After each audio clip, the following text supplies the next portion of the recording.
On est presque à 300 et ça représente environ 400 marques, évidemment des exposants locaux des Alpes-Maritimes de la région, mais aussi venus de plusieurs coins de la France, voire de l'étranger pour certains. Il y a toujours des nouveautés.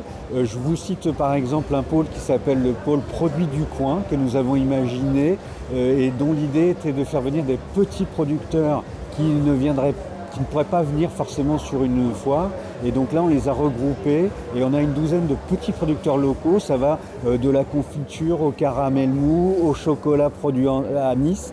L'idée, produit du coin, c'était le coin de la France et que ce soit des producteurs locaux et en circuit court. Parce qu'on sait que les visiteurs sont attachés à ça et nous, on les aide du coup à venir et à participer à un grand événement commercial comme la Foire de Nice.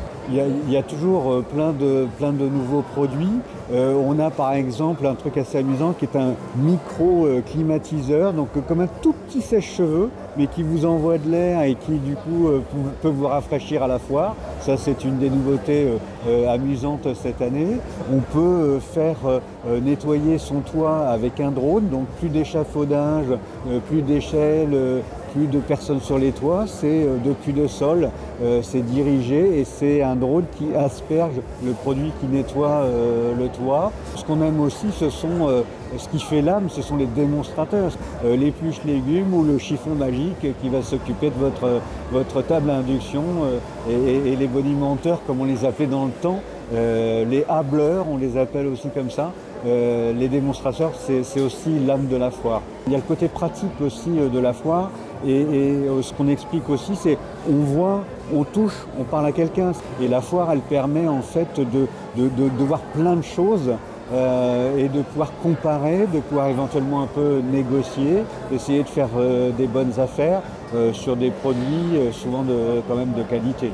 La foire, il y a des stands, mais il y a aussi, c'est aussi un moment de détente, de convivialité, et on peut venir en famille. Et donc on a imaginé cette année, les océans étant un peu la thématique niçoise, de faire une exposition événement sur les trésors et les pirates des Caraïbes. Donc il y a toute une expo qui raconte un peu l'histoire de la piraterie. Et puis on peut croiser dans les allées le sosie de Jack Sparrow, le capitaine.